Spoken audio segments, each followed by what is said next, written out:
খাস তওবা করা, যাতে করে আল্লাহ তাআলা আমাদেরকে কবুল করেন। আল্লাহ সুবহানাহু ওয়া তাআলা বলেন, ফাআম্মা মান তাবা ওয়া আমানা ওয়া আমিলা সলিহান ফাআসা আইয়াকুনা মিনাল মুফলিহুন। আল্লাহ তাআলা বলেন, অতঃপর যারা তওবা করবে এবং ঈমান আনবে এবং নেক আমল করবে, আশা করা যায় আল্লাহ তাআলা এদেরকে সফলতা দান করবে। সম্মানিত উপস্থিতি, আল্লাহ তাআলা নবী সাল্লাল্লাহু আলাইহি ওয়াসাল্লামকে আদম আলাইহিস সালামের দুই পুত্রের কুরবানির কথা বর্ণনা করতে বলছেন যে তুমি মানুষের কাছে বর্ণনা করো। কারণ কি? কারণ দুই পুত্রের একজনের কুরবানি কবুল হলো আর একজনের হলো না। কারণ কি? এটা আল্লাহ নবী সাল্লাল্লাহু আলাইহি সাল্লামকে আল্লাহ তাআলা বলছেন সবাইকে জানাই দাও তুমি।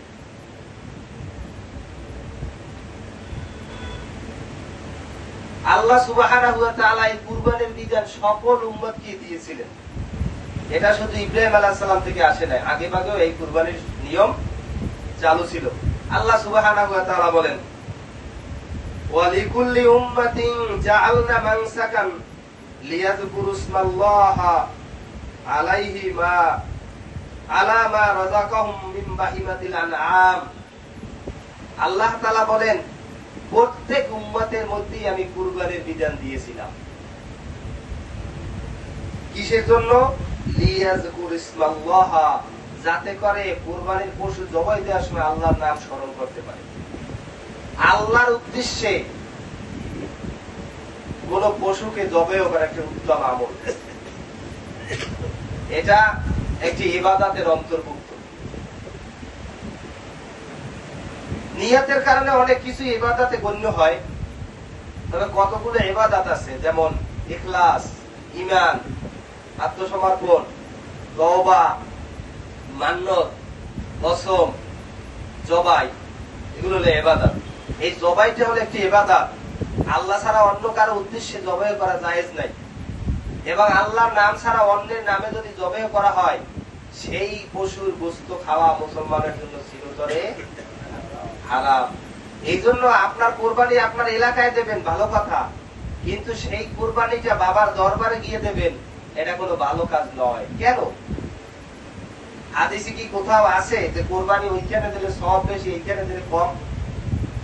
হাদিসে যেটা নাই সেটা আমাদের পক্ষ থেকে বানিয়ে করলে সেটা আমরা করতে পারি, সেটা আমাদের পণ্ডশ্রম হবে, বরং বেদাত হওয়ার কারণে জাহান্নামী হওয়ার ভয় আছে। সম্মানিত উপস্থিতি, মুআবিয়া রাদিয়াল্লাহু তাআলা আনহু উনি কাবাঘর যখন তাওয়াফ করতেছিলেন, উনি কাবাঘরের চার কোণায় স্পর্শ করলেন। ইবনে আব্বাস রাদিয়াল্লাহু তাআলা আনহু বলেন যে, আমিরুল মুমিনিন, আপনি কেন কাবার চার কোণায় স্পর্শ করতেছেন? মুআবিয়া রাদিয়াল্লাহু তাআলা আনহু বলেন যে, কেন, কাবার কোন কর্নার কি আছে বরকত ছাড়া? কাবার সব কর্নারেই তো বারাকা আছে। তখন ইবনে আব্বাস রাদিয়াল্লাহু তাআলা আনহু চুপ হয়ে গেলেন, কারণ এরপরে আর জবাব নাই। চুপ হয়ে গেলে তিনি বললেন, লাকাদ কানা লাকুম ফি রাসূলিল্লাহি উসওয়াতুন হাসানাহ, অবশ্যই অবশ্যই তোমাদের জন্য আল্লাহর রাসূলের জীবনীর মধ্যে রয়েছে উত্তম আদর্শ। আল্লাহ নবী হজ করেন নাই? হজ করছেন, কাবার তিনি দুইটা কর্নার স্পর্শ করছেন। তাহলে কি বুঝা গেল? একথা বলার পরে ও মুআবিয়া রাদিয়াল্লাহু তাআলা আনহুকে আর দ্বিতীয় কোনো কথা বলা লাগে নাই, তিনি বুঝতে পারছেন। সুবহানাল্লাহ। এই সমস্ত দলিল দিয়েই আমরা বুঝতে পারি যে কোনটার মধ্যে বরকত আছে বা নাই কথা সেটা না, কিন্তু আল্লাহ রাসূলের সুন্নাত কি, আল্লাহ রাসূলের সুন্নাত অনুযায়ী চলতে হবে, নচেত কোনো ইবাদত আল্লাহর দরবারে কবুল হবে না। আল্লাহ বলেন, লিয়াযকুরু ইসমাল্লাহা আলাইহি আলা মা রাযাকাহুম মিন বাহিমাতিল আনআম, যাতে করে আমি তাদেরকে জীবিকা হিসেবে যে বাহিমাতুল আনআম দিয়েছি, ৮ প্রকারের পশু, কুরবানি মুরগি দিয়ে দিলে হবে না, বনের হরিণ দিয়ে কুরবানি করলেও হবে না, হাতি অথবা গরু ঘোড়া দিয়ে কুরবানি করলেও হবে না। ইবাদত শব্দের একটি অর্থ হলো আনুগত্য প্রদর্শন করা, খামখেয়ালি করার নাম ইবাদত নয়। ওমা খালাকতুল জিন্না ওয়াল ইনসা ইল্লা লিয়াবুদুন, আমি মানুষ এবং জিনদেরকে আমার ইবাদত করা ছাড়া অন্য কোনো উদ্দেশ্যে সৃষ্টি করি নাই। ইবাদত করবেন আল্লাহর, আল্লাহর নিয়ম নীতি ফলো করবেন না, সেটা কি ইবাদত হবে না বিদ্রোহ হবে? সেটা কি হবে? বিদ্রোহ হবে। আল্লাহর ইবাদত করলে আল্লাহর নিয়ম মেনেই করতে হবে। এই জন্য ইবাদত করতে গেলে 6টি নিয়ম আছে। এই 6টি নিয়ম যদি কেউ মেনে চলতে পারে, সে কোনোদিন বিদআতের মধ্যে পতিত হবে না। তার একটা হলো এই যে ইবাদতের যে প্রকার আছে ওই প্রকার ঠিক রাখতে হবে। সেটা হলো এই যে কুরবানি যে ধরনের পশু দিয়ে আল্লাহ সুবহানাহু ওয়া তাআলা করতে বলছেন, সেই ধরনের পশু দ্বারাই কুরবানি করতে হবে। নচেত লাখ টাকা দাম হলেও সেই কুরবানি আল্লাহর দরবারে কবুল হবে না। সম্মানিত উপস্থিতি, আমরা সবাই জানি কুরবানিও করি, গোশতও খাই, কিন্তু কুরবানির ইতিহাসটা ইব্রাহিম আলাইহিস সালাম, তাকে বলা হয় আবুল আম্বিয়া, তিনি অনেক নবীদের পিতা। তার ছেলে ইসহাক আলাইহিস সালাম, তার ছেলে ইয়াকুব আলাইহিস সালাম, তার ছেলে ইউসুফ আলাইহিস সালাম। ইয়াকুব আলাইহিস সালামকে বলা হয় ইসরাইল, আল্লাহর বান্দা। ইসরাইল মানে আল্লাহর বান্দা, আর বানি ইসরাইল মানে আল্লাহর বান্দার পুত্রগণ, আল্লাহর বান্দার বংশধর। ইয়াকুব আলাইহিস সালামের বংশ থেকে যা আসছে সব হলো বানি ইসরাইল। বানি ইসরাইলে বসবাস করত ফিরাউনের জমানায় মিশরে। তারা মিশরে গেছেন কোন সময়? ইউসুফ আলাইহিস সালামের সময়, যখন দুর্ভিক্ষ হয়, তখন ইউসুফ আলাইহিস সালামের আহ্বানে তারা মিশরে গিয়ে বসবাস শুরু করেন। এই জন্য ফিরাউনের ওই দেশীয় লোকদের সঙ্গে আর বানি ইসরাইলদের সঙ্গে মিলত না। বানি ইসরাইলদেরকে ফিরাউন অনেক নির্যাতন করত।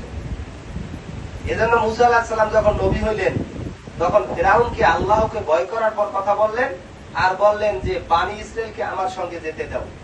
তুমি তাদেরকে এখানে অবরুদ্ধ করে রেখেছো আর নির্যাতন করো, বানি ইসরাইলদেরকে আমার সাথে যেতে দাও। সম্মানিত উপস্থিতি, ইব্রাহিম আলাইহিস সালামের মতো আর একজন নবী খুঁজে পাওয়া যায় না। আল্লাহ তাআলা আমাদেরকে বলছেন মিল্লাতা আবিকুম ইব্রাহিম ওয়া সাম্মাকুমুল মুসলিমিন। তোমাদের পিতা ইব্রাহিমের ধর্ম, মিল্লাত, আদর্শ, ওয়া সাম্মাকুমুল মুসলিমিন, তিনি তোমাদের নাম রেখেছেন মুসলিম। ইব্রাহিম আলাইহিস সালাম যে দোয়া করেছেন, সেই দোয়ারই বরকতে আল্লাহ সুবহানাহু ওয়া তাআলা ইসমাইলের বংশে একজন নবী পাঠাইছেন, তিনি হলেন মুহাম্মদ সাল্লাল্লাহু আলাইহি ওয়াসাল্লাম। ইব্রাহিম আলাইহিস সালাম দোয়া করেছেন রব্বানা ওয়া বা'আস ফীহিম রাসূলান ইয়াতলু আলাইহিম আয়াতিহি ওয়া ইউযাক্কিহিম ওয়া ইউআল্লিমুহুমুল কিতাবা ওয়াল হিকমা। ইব্রাহিম আলাইহিস সালাম দোয়া করলেন, রব্বানা, আপনি তাতে আমাদের এই সন্তানদের মধ্যে থেকে একজন নবী পাঠান, যেই নবী মানুষকে তার কোরআনের আয়াত তিলাওয়াত করে, কিতাবের আয়াত তিলাওয়াত করে শোনাবে এবং মানুষকে পাক পবিত্র করবে এবং কিতাব এবং হিকমতের শিক্ষা প্রদান করবে। নবী সাল্লাল্লাহু আলাইহি ওয়াসাল্লাম নিজে বলছেন, আমি সেই ইব্রাহিমের দোয়ার ফসল। আল্লাহ তাআলা ইব্রাহিম আলাইহিস সালামকে নেতা বানিয়েছেন। ইব্রাহিম আলাইহিস সালামকে আল্লাহ তাআলা কবুল করেছেন, তিনি তাকে খলিল হিসেবে গ্রহণ করেছেন। ওয়াত্তাখাযা ইব্রাহিমা খলিলা, আল্লাহ তাআলা ইব্রাহিম আলাইহিস সালামকে অন্তরঙ্গ বন্ধু হিসেবে কবুল করেছেন। ওয়া ইযিবতালা ইব্রাহিমা বিকালিমাতিন ফাতাম্মাহুন, আল্লাহ তাআলা বলেন, আমি ইব্রাহিমকে কিছু কথা দিয়ে পরীক্ষা করেছি এবং সব পরীক্ষাগুলো ইব্রাহিম আলাইহিস সালাম পাস করে গিয়েছেন। বলুন সুবহানাল্লাহ। আল্লাহ তাআলা বলেন, ওয়া ইয ক্বালা লাহু রাব্বুহু আসলিম ক্বালা আসলামতু লিরাব্বিল আলামিন, যখন তিনি ইব্রাহিম আলাইহিস সালামকে বললেন তুমি আত্মসমর্পণ করো, তিনি বললেন আমি আত্মসমর্পণ করলাম জগৎ সমূহের প্রতিপালকের কাছে। বলুন সুবহানাল্লাহ। ইব্রাহিম আলাইহিস সালাম তার জাতিকে পরীক্ষা করলেন যে আমার মনে হয় এই চাঁদটা মনে হয় আমাদের রব। না না না, যে নিজেকে টিকিয়ে রাখতে পারে না সে আমাদের রব হতে পারে না। এই তারকাগুলো মনে হয় আমাদের রব। না না না, যারা নিভে যায় তারা আমাদের রব হতে পারে না। এই সূর্যটা মনে হয় আমাদের রব, কারণ এটা বড়, হাজা আকবার, এটা বড়, এটা আমাদের রব। না না, যে নিজেকে টিকিয়ে রাখতে পারে না সে আমাদের রব হতে পারে না। একটা ছলনা করলেন তাদের সঙ্গে, একটা তাদের বুঝ দেওয়ার জন্য একটা আয়োজন করলেন। পরে তিনি নিজেই বললেন, ইন্নী ওয়াজ্জাহতু ওয়াজহিয়া লিল্লাযী ফাতারাস সামাওয়াতি ওয়াল আরদা হানিফা ওয়া মা আনা মিনাল মুশরিকিন, আমি চাঁদ সূর্য চন্দ্রের পূজা করি না। ওয়া মা আনা মিনাল মুশরিকিন, আমি মুশরিক নই। ইন্নী ওয়াজ্জাহতু, আমি এতক্ষণ আমার মন চাঁদের দিকে, সূর্যের দিকে, তারকার দিকে ফিরিয়ে দিয়েছিলাম, আমি এবার আমার নিজেকে, আমার চেহারা এবং অন্তরকে ফিরিয়ে দিলাম এক সত্তার উপরে, যিনি ফাতারাস সামাওয়াতি ওয়াল আরদ, যিনি আসমান এবং জমিনের স্রষ্টা। অনেক নবীগণের ভাষণেই কিন্তু আল্লাহর কথা আসে নাই, মানে কিছু কথা আছে যেখানে আল্লাহর কথা বলেন না, বলছেন যে যিনি আসমান এবং জমিন সৃষ্টি করেছেন তার ইবাদত করো। ইয়া আইয়ুহান নাসু উবুদু রাব্বাকুম, হে মানুষ তোমরা তোমাদের রবের ইবাদত করো। এখন তোমাদের রব কে? কারণ আহলে কিতাবদের কাছে আল্লাহ তো অপরিচিত ছিলেন না, আল্লাহ তো পরিচিত ছিলেন। তারা বলতো নাহনু আবনাউল্লাহ, আমরা আল্লাহ নাতিপুতি, ছেলে সন্তান। তারা বলতো যে আমরা আল্লাহর সবচেয়ে বেশি প্রিয়। তাহলে তারা আল্লাহকে চিনতো, আল্লাহর ইবাদত বন্দেগী করতো। এই জন্য তাদেরকে বলা হয়েছে যে তোমরা যাদের পূজা করো তারা তো তোমাদের রব নয়, তোমরা তোমাদের রবের ইবাদতের দিকে ফেরত আসো। ইব্রাহিম আলাইহিস সালামের এই ভাষণটা কত সুন্দর। ইন্নী ওয়াজ্জাহতু, আমি নিশ্চয়ই আমার চেহারাকে ফিরিয়ে দিলাম, ওয়াজহিয়া লিল্লাযী ফাতারাস সামাওয়াতি ওয়াল আরদা হানিফা, একনিষ্ঠভাবে যিনি এই আসমান এবং জমিনকে সৃষ্টি করেছেন। 41 নম্বর সূরার মধ্যে আল্লাহ তাআলা বলেন লা তাসজুদু লিশ-শামসি ওয়ালা লিল-কমারি, তোমরা চন্দ্র এবং সূর্যকে সিজদা করিও না, ওয়াসজুদু লিল্লাহিল্লাযী খালাকাহুন, তোমরা সিজদা করো এগুলো যিনি সৃষ্টি করেছেন তাকে। এজন্য যিনি মাবুদ হবেন তাকে সৃষ্টিকর্তা হতে হবে, সৃষ্টিকর্তা ছাড়া কেউ মাবুদ হওয়ার যোগ্য নয়। সম্মানিত উপস্থিতি, ইব্রাহিম আলাইহিস সালাম এর সন্তান ইসমাইল আলাইহিস সালাম যখন তার সঙ্গে চলাফেরার মতো বয়সে উপনীত হলেন, আল্লাহ তাআলা বলেন ফালাম্মা বালাগা মাআহু সাইয়া, যখন তার ছেলে তার সঙ্গে চলাফেরার মতো বয়সে উপনীত হলেন, ক্বালা ইয়া বুনাইয়া, ইব্রাহিম আলাইহিস সালাম বলেন হে আমার বৎস, ইন্নী আরা ফিল মানামি, আমি স্বপ্নে দেখি, আন্নী আযবাহুকা, আমি তোমাকে জবেহ করতেছি, ফানজুর মাযা তারা, এখন তোমার মতামত কি? ক্বালা, ছেলে বলল ইয়া আবাতি ফাআল মা তুমার, হে আব্বা তোমাকে আল্লাহ তাআলা যা আদেশ করেছেন তুমি সেটা পালন করো, সাতাজিদুনি ইনশাআল্লাহু মিনাস সাবিরিন, আল্লাহ চাইলে আপনি আমাকে ধৈর্যশীল পাবেন। আল্লাহ তাআলা বলেন ফালাম্মা আসলামা, যখন পিতা পুত্র উভয়ে আল্লাহর সামনে আত্মসমর্পণ করলো, ওয়া তাল্লাহু লিল জাবিন, এবং পুত্রকে কাঁধ করে নিচে শুয়াইয়ে দিল, ওয়া নাদাইনাহু আইয়া ইব্রাহিম, তখন আমি ইব্রাহিমকে ডাক দিয়ে বললাম ও হে ইব্রাহিম, কদ সাদ্দাক্তার রুইয়া, তুমি তো তোমার স্বপ্নকে সত্যে পরিণত করলে, ইন্না কাযালিকা নাজজিল মুহসিনিন, এটাই হলো নেককার লোকদের পুরস্কার, ইন্না হাযা লাহুল বালাউল মুবিন, এটা হলো একটা সুস্পষ্ট পরীক্ষা, ওয়া ফাদাইনাহু বিযিবহিন আযীম, আর আমি তাকে দান করলাম একটা মহান জন্তু। সুবহানাল্লাহ, পুত্রকে সরাই দিয়ে একটা জন্তু দান করলেন, সেটা কুরবানি করলেন, কারণ আল্লাহ তাআলা যেটা চাইছেন সেটা পেয়ে গেছেন। তার নিয়তের মধ্যে, তার ইখলাসের মধ্যে কোনো ঘাটতি নাই, সত্যিকার অর্থেই কুরবানি করার জন্য ছেলেকে শোয়াই দিয়েছেন, আর আল্লাহর দরকার নাই, আর আল্লাহর দরকার নাই। সুবহানাল্লাহ। আল্লাহ তাআলা বলেন ওয়া তারাকনা আলাইহি ফিল আখিরিন, এটাকে আমি পরবর্তীদের জন্য রেখে দিলাম।